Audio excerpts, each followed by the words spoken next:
Todd Ehrlich with Andre Shirdan. Thanks for coming all the way down to Austin for us. And you just did a great class. But what I want to ask you is, like, what do you do for us? What do you do for dentists? What do you do? What's your role in our world? Well, so this is my 29th year working with dentists. Really, my job is helping them try to develop their philosophy of care. I can come in and practice, I can work on processes. I can come in and work with the people that they have. I can work on making the office profitable. But the thing that I really have to work on is getting that philosophy down pat. If I can get a doctor to tell me about the practice, what drives them, then I can hire good people, or I can work with the people that are there. I can build the processes. I can work on the profits, but I can't do any of that until I can get that philosophy issue out of the way. Yeah. So that's my number one thing that I love working with offices on. And now with a lot of the young doctors I'm working with, right out of school, they don't know yet. Right. So helping them make that transition. We had dinner last night. We had barbecue, of course. Come to Austin, you're gonna eat barbecue. So I was fascinated to hear your history, and what I liked about the history of where you're at now as a counselor for practices is that, you know, typically the advisors now, they're either from the financial market that come in and, hey, we're just going to show you business, or they're more of the hygienist route. They were kind of come up from underneath and then they became front desk and everything. He started off in retail, and you got right in. I mean, you were already very successful before, and you kind of got thrown in a situation that had to learn dentistry on the fly, and that's what gave you so much power today, right? Yeah.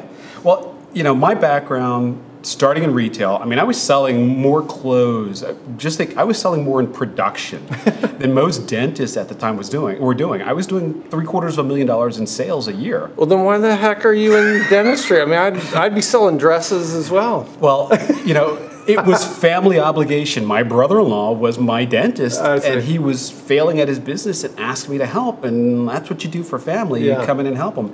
And I just automatically took on to dentistry because, you know, it's this little microcosm of the business world that you can learn and you can evolve with on a regular basis. And I loved it because it was something new for me, but it was also something as a challenge. Yeah. So every day I start my day with figuring out what my new challenge is for the day. And dentistry was one of those things where I said, you know what, I can master this. Not the dentistry part. Yeah, you're good at that. But I figured I could master the business of dentistry, and it became formulaic. I mean, I could really figure out how to do it. So you are the business of dentistry. I like how you said that. I've had different people come into our practices and give us some ideas on things, but it's not the whole picture of everything, including, he made a great point to me. You know, you can look at numbers, you can track numbers, but what happened last year? Like, were you sick one month? How do you compensate for that instead of just looking at an Excel spreadsheet? And so, how do you compensate for things like that when you're looking at productivity and profitability? Well, a lot of it has to do with, again, back to philosophy. Because if I have a doctor who says, you know, I spend a month a year in South America working with a charity. Yeah. I've got to factor that into growth and how we're going to go forward with the practice. If I had no idea, you know, I wouldn't have, you know, no number in the world would be able to help me. Yeah. I have doctors who, we were talking about this, and it's funny because I had a doctor who approached me and said, you know, I don't care what you do, as long as you can get me on my boat.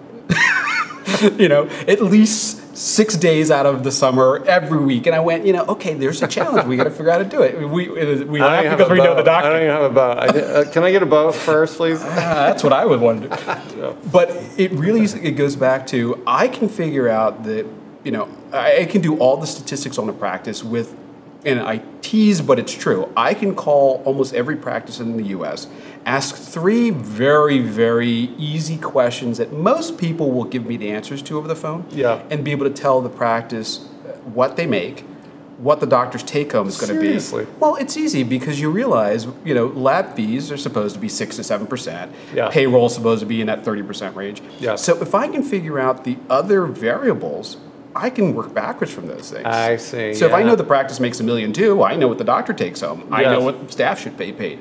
So those are the norms that happen in the practice. I call it practice par for those golfers. Yeah. I know what par is going to be. Par 4 on Pebble is a I think a 281. All right, so I know what it's going to be. Yeah. If I know what that's going to be, then I should know how many times I have to hit the ball in order to make par on that course. It works the same way in dentistry. Now you're like a guru. If you don't know, he's a guru in EagleSoft, which is practice management software. But you don't just only focus on EagleSoft. You can work on any practice management software. And how do you utilize that technology of computers with managing a practice and where they're going? Well, I think you said the key word, which a lot of people don't use, is practice management software. It has to manage your practice. A lot of people just use it like a database. You know, yes. We have, I know people who you ask them for a telephone number out of their phone, and they've got, like my son Aaron is listed in everybody's phone as Aaron, which means he gets butt dialed all the time because he's the first in everybody's phone. But they might not have his last name in there, which means they really don't have data on him to be able to utilize. Yeah. So we look at practice management softwares, and is the data usable? Can we get something out of it once we put it in there? And we can do things like people are always asking, how do you do recalls? Well, I don't do recalls. I reactivate patients who had a molar root canal but never had a crown. Right.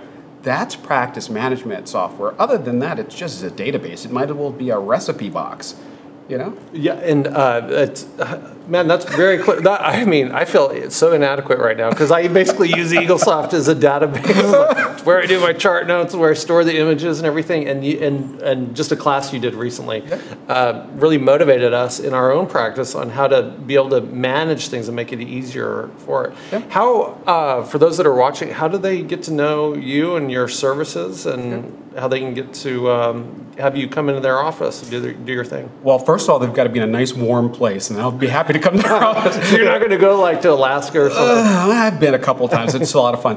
But the easiest way to find me is on our website, which is thecrewprocess.com. And from there, you can automatically open up a chat box to me.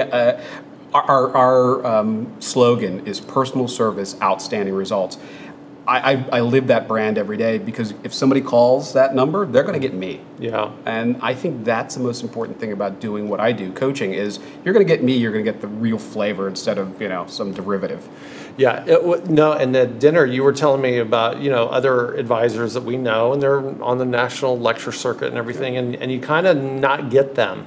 You kind of get, which is not bad. I mean, they might be pretty good, but you get the real deal with you.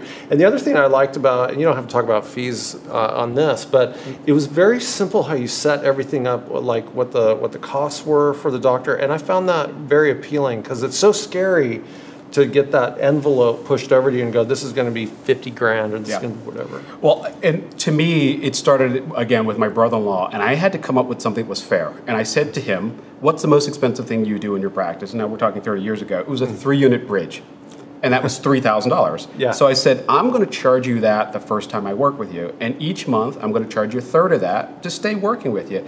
And if I take a break, we'll take a break. And if I come back in a couple of months, that's fine. And I do the same thing today. So to work with the Crew Process is $3,000. It's $3,500 actually to start. Yep. And $995 for every month after that. And we've kept that because it's fair. If I walked in your practice and I said, hey, Todd, would you do a crown for me? That would be a fair exchange for services. So sure. I thought that was a great way to do it, and we haven't changed in 30 years. I love it, because when you get that big gigantic bulk thing, and I've been involved in this, it's kind of cookie cutter. It's it's the same thing over and over in this process and this process, but you customize everything for them. Their chief complaint, so to speak. Exactly, and just like in dentistry, I want my patients, my clients, to be able to walk away when they don't feel like they're getting treatment like they deserve. So it's a big important part to the way I do things. Yeah. If you're looking at any kind of advising for your practice, I can't recommend Andre Shirdan enough. He is the nicest guy. He knows not only practice management software like no other, because he even writes code for it, but just an amazing motivator. So give him a call. Make sure you check out his website and his Facebook page, which is the top Facebook page when it comes to EagleSoft. Andre Shirdan, thanks, bro. Thanks for coming. I'm so glad to be here.